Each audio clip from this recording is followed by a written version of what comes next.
네, 22대 국회 당선인들 만나고 있습니다. 오늘은 고양갑 더불어민주당 김성회 당선인 모셨습니다. 어서 오십시오. 네, 안녕하세요. 네, 자 고양갑이 이번 총선 3파전으로 치러졌습니다.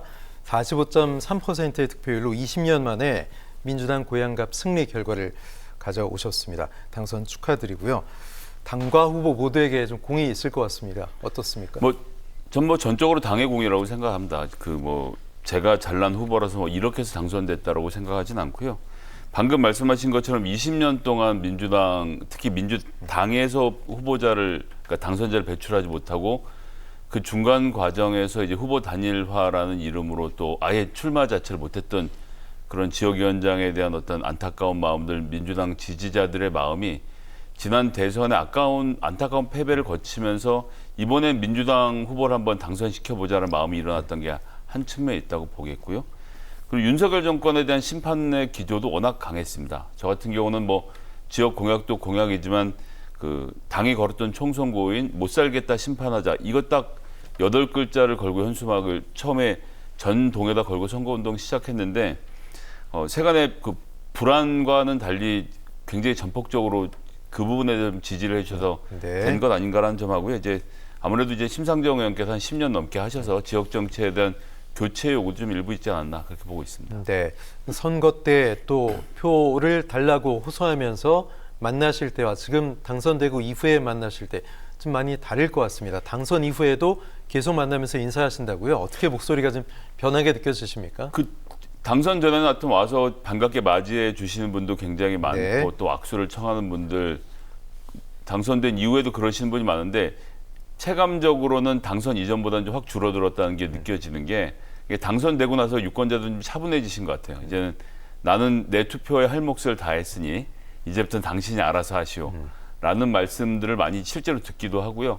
또 한편으로는 너무 힘들다고 실제로 그냥 너무 힘든데 좀 어떻게 좀 당신 같은 사람도 국회에 들어가 뭘 해야 되는 거 아니냐는 말씀 많이 주셔서 어깨가 많이 무겁습니다. 예, 지금 말씀하셨듯이 10년 넘게 정의당의 스타죠. 심상정 의원이 지역구 의원이었습니다. 눈물로 정계 은퇴를 선언했는데 김성회 당선인께서도 보면서 마음이 좀 짠한 마음도 드셨을 것 같아요. 어떠셨어요?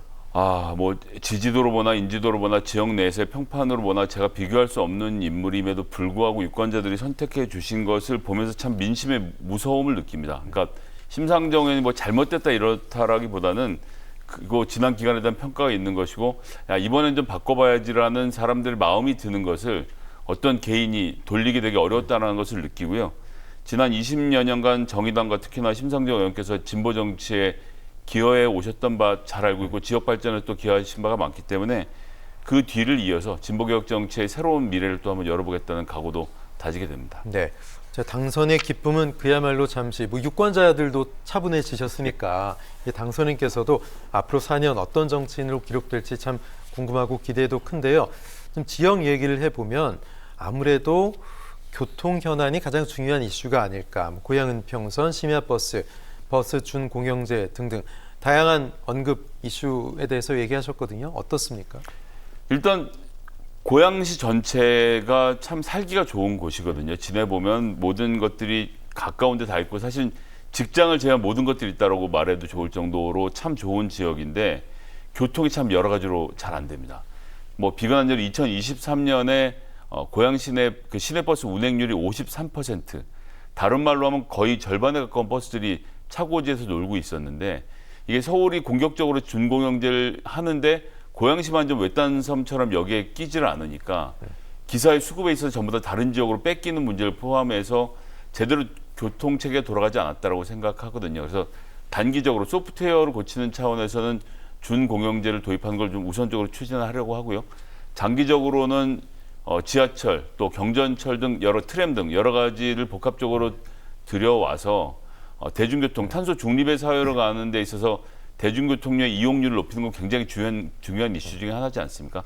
그런 분들 좀 강조하면서 교통망을 확충하는 데 좀 최선을 다하려고 하고 있습니다. 네, 고양 신청사 얘기 안 할 수가 없습니다.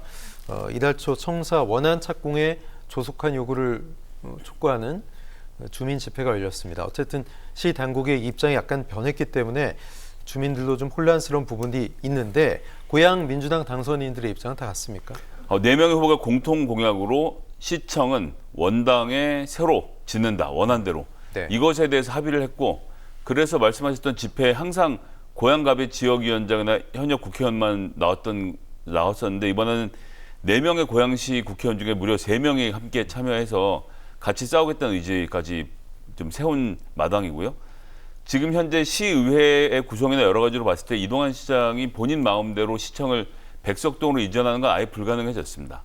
그러고 모든 국회의원들 공통 공약이 그렇다는 것은 민심을 그렇게 반영하라는 네네. 뜻으로 알기 때문에 시에서 좀 전향적인 검토를 했으면 좋겠습니다. 원안대로 가야 되는 가장 큰 이유가 있다면 뭐라고 보시는 거예요? 역시나 지역사회 균형 발전이 큰 이유겠고요. 더 중요하게는 지금 백석동에 지으려고 하는 곳은 원래 처음에 기부 체납 받을 때 벤처타운을 조성하기로 해서 기부 체납 예. 받았던 공간이거든요. 그렇다고 한다면 지금 그린벨트까지 해제하기로 경기도랑 다 얘기해서 내년이면 이 해제가 끝나기 전에 그 안에 착공을 하는 게 굉장히 중요한 문제라고 좀 하겠습니다. 네.